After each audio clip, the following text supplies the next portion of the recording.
Hi guys, good morning. It's me, Raquel Brooks, Pinay from Arkansas. Good morning guys. Snow sa amin, nakakatamad. Tignan nyo naman ang itsura ko. Ganito pa yung bihis ko. So, naisip ko na lang mag-video, gumawa ng video na i-share ko sa inyo kung paano ko ginawa ang aking report of marriage just only this year. Konting ano lang, story. I supposed to do it last 2021, year 2021, yung report of marriage ko. But naudlot siya kasi nga marami akong balakid sa isip ko kung ano. Alam nyo na, dahil nga 'di ba nag-pandemic, naging iba yung pag tumatawag ka walang sumasagot sa embassy, sa Philippine Embassy. So, through email lahat, 'di ba? So, hindi nila lahat nasasagot yung mga tanong mo, yung mga ang sinasabi lang nila, nire-reply lang nila pag nag-send ka ng email is just send all the documents. Ganun lang. So, para akong dami kong agam-agam na baka bumalik yung papel pag hindi ko na ipadala yung dapat na requirements. So, na-stop doon, na-stop siya. So ngayon, ang goal ko ngayong this year, 2024, is to do it again. Anuhin ko siya ulit, gawin ko na siya.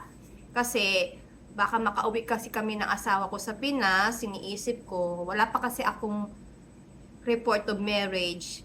By the way guys, this is a delay report of marriage. Delay siya ng 10 years. 10 years na guys, hindi ko pa nare-report yung marriage ko sa Philippine Embassy dito sa US. Kasi, wala naman kasi talaga akong alam na kailangan mo pala yan gawin. Kasi, magkakaiba naman kasi tayo ng case.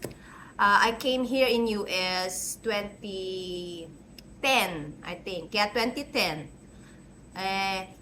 Hindi kasi ako visa. Ano ba yan tawag yan? Hindi ako fiancé visa. So, yung mga papeles ko is may nag-ayos ng papeles namin noon. So, I'm an immigrant, you know. So, hindi ko rin naman alam na pag kinasal ka pala dito, kailangan mo talaga pala siyang i-report sa Pilipinas or dito sa mga Philippine Embassy sa US para magkaroon ka ng record sa Pilipinas na kasal ka na. So, in short, to make a story short, to make a story short, but ano ko lang, may previous marriage ako ha, nag-divorce ako. May kasal ako na nag-divorce, so hindi ko rin yun so this is my second married na ngayon ko na gusto ko na siyang i-report kasi we've been almost 10 years. 10 years na kami. So, yeah. So, yun na nga. I-report ko na siya. So, ito ay gonna be delay report of marriage. So, ang mga kailangan, ibibigay ko lang yung kailangan na you need to do it first. Titignan mo kung saan ang jurisdiction state nyo. Like right now, ako kasi kinasal kami nung asawa ko sa Alabama. So, pero yung unang kasal ko sa Tennessee din yun. Sa Tennessee. So, parehas lang. Kung titignan mo, parehas lang sila ng jurisdiction kung saan ko dapat i-file yung aking report of marriage. So, nalaman ko lang to dito nung dual citizen ako, na hindi ko pala magagamit ang last name ng asawa ko katulad sa US passport ko dahil nga wala pala akong report of marriage. So they're going by sa birth certificate ko nung single ako. Ganon. So yun ang nangyari. Kaya doon ko nalaman at sinabi pa na, you're married pala sa Alabama, so you gonna do it. Jurisdiction mo is sa US Embassy sa Philippine Embassy sa Washington DC. Yun ang doon ko siya i-file. So late ang aking report of marriage. So I have a divorce. So yan, nakasama yan. Sasabihin ko na. So first, ang kailangan is kung saan mo ipa-file, find out kung saan ang jurisdiction nyo, kung saan Philippine Embassy. So, ako sa Washington, D.C. So, ang requirements is 4 na original copy ng Report of Marriage form. Anong itsura nun? Pwede nyong i-print, tapos i-handwriting, pwede yung type din. So, 4 na piraso nun na dahil ako ay dahil ako ay delay, I need also a affidavit of delay. Delay of affidavit, or recall that. Ano ba yun? Basta may affidavit ako na bakit na delay. So, ang itsura nun is ganito. Ito, paita ko nga sa inyo. Yung luma kung ano. Pwede mo siyang i-print, tapos i-handwriting, or mag-fill up ka online, tapos i-print mo siya, tapos ganito siya. Hindi lang siya colored yung logo. Saan ba yung may logo? Kasi nga, ang printer namin is black and white lang. But yeah. But it's still original. So, 4 na ganito, report of marriage form, ipapa-notarize. This is yung mga notarize, ha? Ito, at saka yung affidavit for delay registration of marriage. Dan ganito guys, yung sa report, ayan ang ano niya, affidavit, ganyan. Kung ikaw ay delay of report of marriage. So, dito guys, pipil-upan mo lang itong ang tanong lang naman dito, yung kung kailan kinasal, tapos yung 1, 2, 3, kaya nyo na yan. Yung number 4 is for what is the reason. Ang na-reason ko dito guys, kasi na hindi ko nga alam na dapat ko i-registered. And nalaman ko nga lang nung nag-dual citizen ako. Limited lang siya yata yung I don't know ha, pero ako kasi parang naging limited lang yung yung pag-type ko. So, I just add a little bit also at the bottom na lang na handwriting, basta black siya. So, sabi ko dito, hindi ko alam, I didn't know that we need to register our marriage in Philippine consulate somewhere. So, and then, I said, I think, lack of knowledge too. Yun ang nilagay ko. So, yun lang guys, madali lang ang fill-upan lang to. Ito yung delay. Yan, ito, notarized din to. Notarized din to. Dalahin nyo sa bangko nyo kung saan pwedeng magpa-notarize. Ito guys, yung original ha, 4 na notarized. Tapos, ang notarized pa is, ito, bigay ko sa inyo yung copy ng mga notarized na kailangan. Ang notarized is, yung report to marriage form, affidavit, at saka yung 4 na copy also ng passport. Yung front lang siya. Ninyong mag-asawa ha. Yan, ganito. Yung harapan lang siya. See? Naka-notarize siya. Yan yung anuhin nyo. At saka, pinadala ko yung yung copy ko napapotocopy ko yung green card ko bago nila ma-confiscate pag nag-citizen ka kasi yung kukunin nila. So, napa-copy ko yun. So, nakita ko, ay meron pala ako. So, ginawa ko nun, pina-xerox ko. Pina-photocopy ko ng 4 din. At ko rin siya, pina-notarize ko din siya para talagang ando doon na kailangan. So, ang mga notarized ha, report, marriage form, affidavit kung delay. Pero kung hindi kayo delay of report ha, hindi nyo kailangan yan. Tapos yung front ng passport, at saka yung kung kinakailangan nyo magbigay ng green card copy, photocopy. Yun ang mga notarized ha. Tapos, Yung mga iba pang requirements is yung marriage contract at saka marriage certificate. Kasi ang hinahanap nila, sabi nila doon, yung makikita yung kung ilang beses ka kinal, kung may kasal ka isa or dalawa, yung ganito. Kasi ito katulad nito, kita dito, how many times ka kinasal, may nakalagay, 1. So, ganon. Tapos, at saka yung isa, yung certificate, yung nilalagay sa mga natin, yung nilalagay nyo sa mga frame, tapos nilalagay nyo sa wall. Yung certificate. Saan na ba yun? Yeah, yung ganon, pinadala ko din yun. Yun, kailangan din yun. At saka yung birth certificate. Birth certificate nyo, original. Huwag kayo mag-alala lahat.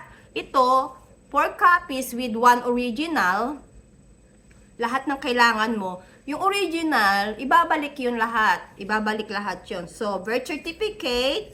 Isinend ko rin yung birth certificate ng asawa ko in case, you know. Tapos, yung since, divorce ako, you know, pinadala ko rin yung divorce decree namin mag-asawa, yung sa akin at saka sa asawa ko, divorce din siya. So, pinadala ko din yon. Tapos, yung citizenship ko, na paper, yung nag-citizen kayo, yon. Pinadala ko rin yon. Tapos, guys, pinadala ko din yung mga ibang extra document na I think nakakailanganin nila para wala na ba balik-balik tanong-tanong yung mga problema ba.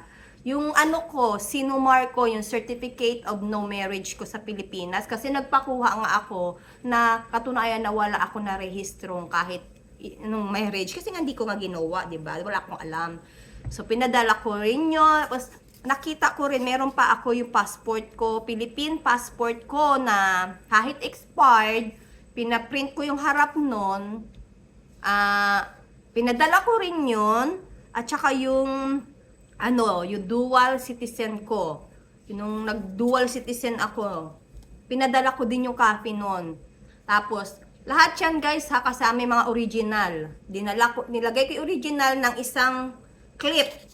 Ikinlip ko lahat yung isang original at nilagyan ko siya ng note. Like, ano ba yung sabi ko? Ganito. Ganito yung ginawa ko guys. Ito yung original ko lahat. Sinabi ko dito, all this ay original. So, sineperate ko. Tsaka nilagyan ko lahat sila ng note, sticky note, na para, dyan pa lang, makikita na nila, di ba? Hindi na sila buklat-buklat. So, dito nilagay ko sticky note. This is all original copy. Tapos, sa baba, nilagay ko siya ng, there's extra document that you might need it, that I sent that you might need it. So, di ba? Para hindi sila maguluhan. So, yun yung mga kailangan. Tapos, kukuha kayo ng money order. Nagkukuha yung money order sa mga Walmart, sa post office, $25 money order na i-address nyo kung sa Philippine Embassy somewhere, ganon. Nakalagay doon Philippine Embassy, nilagay ko doon. Tapos, kukuha din kayo ng, di ba, pag pinadala nyo yung papers, di ba, i-priority. Magkukuha kayo ng extra for return envelope para pag binalik nila yung mga original paper, dito nila ilalagay with trackings. Palagyan nyo ng trackings. Tracking number, tapos yung address na return. Kung nung pinadala nyo is to embassy, di ba? Ngayon, sa taas, ang address ilalagay nyo baligtad from embassy to address nyo. Kasi nga, ito yung magiging return. So, i-include dyan sa loob ng pag pinadala nyo. Alam na ng post office yun na pag sinabi nyo, I need a return envelope with tracking. So, bibigyan naman kayo nila ng address. So, ito yung return, galing na to sa embassy, from embassy. Tapos, to my address. So, yun ang mangyayari. Lahat yun, i-fold nyo lang yun, kasama, i-clip ng everything, kasama yung $25 na MoneyGram for the process fee. So, ngayon, tapos, ito ay, lalagyan nyo siya ng, after nyo siya mag-gathered na lahat, di ba? Lagyan nyo ng sticky note, guys, para madali. 4 copy of this, 4 copy of my birth certificate, 4 copy, para neat siya tignan. Ako ganun kasi nakita ko din yun sa YouTube, ginawa nila. Pati, this is my husband divorce paper, yung mga ganun. Basta mas maganda, para pagbuklat nila, ito yung ganun. Madali lang siya, neat na neat siya tignan. Tapos, gagawa kayo ng cover letter after nun. So, after you mag-gather lahat yung kailangan, lahat ng paper, nadala nyo na sa notarizing everything. So, sa top nun, gagawa kayo ng cover letter. Ang cover letter lang naman is, kinapi ko lang din sa ibang YouTuber. Yung may ano ng YouTube kung paano mag-umpisa. Wala na kasi, wala na ko. Ang inumpisa lang naman dun yung pangalan nyo, address, lalagay dito sa top nun, pangalan, address, date, telephone number. So, pangalan, address, telephone number nyo, cellphone number nyo, tapos email address nyo, tapos yung date, tapos yung, ano ba to? Tapos, parang letter, gagawa kayo na, hindi ko alam English, kaya nga, nahirapan ako Kinapi ko lang doon. Wala na kasi, tapos, lang, yun lang, tapos, this is my, parang lang, tapos, sa baba noon, i-include nyo lang kung ano yung mga nakalaman sa document. Like, i-include nyo doon na, my 4 copies original, my birth certificate, 4 copies, passport, 4 photocopies, mga ganun ba? Kasi ako din, nag-ano lang, watch lang din ako ng YouTube. Para anuhin ko lang din. Itong video na ito, ginawa ko for reference ko na. At least, proud ako na nagawa ko na siya. At ito guys okay na no?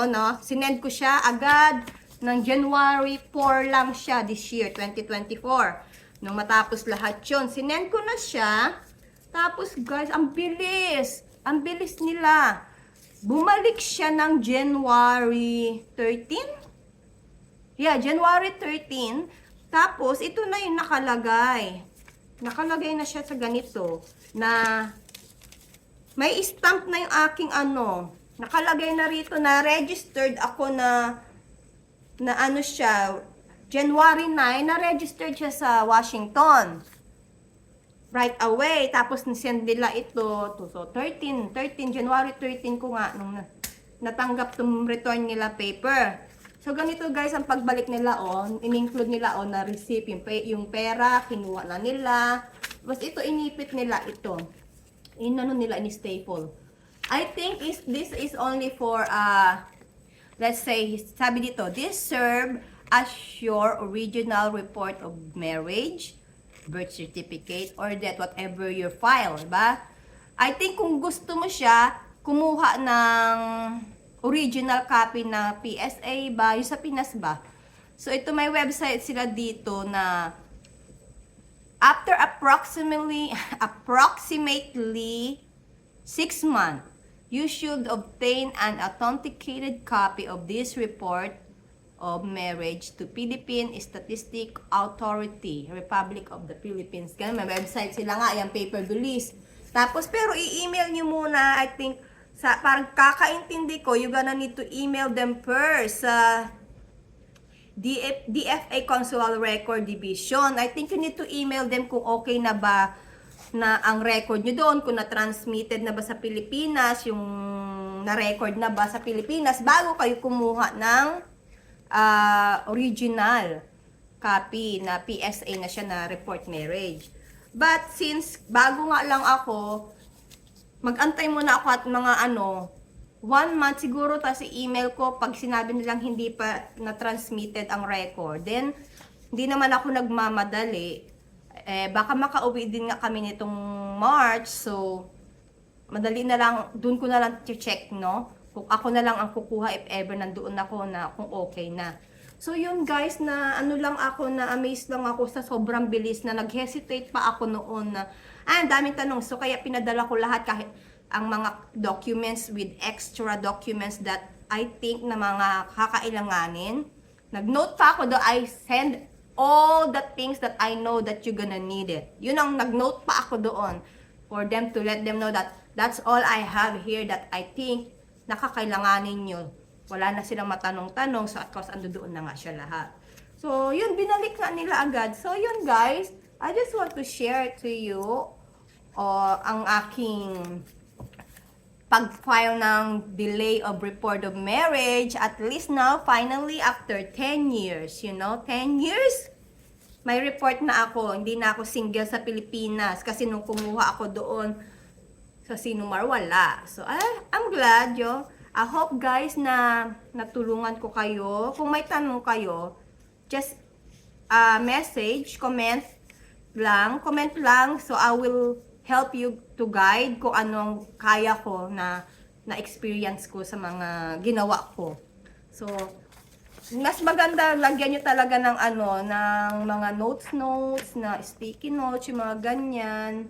Pati yung mga marriage ko sa unang marriage certificate ko, sa unang kasal ko, pati yung Houston, yung dual citizen, hindi naman yata nila kailangan, but for sure lang. So, ayan guys, pinakita ko lang sa inyo. I hope na nakatulong sa inyo.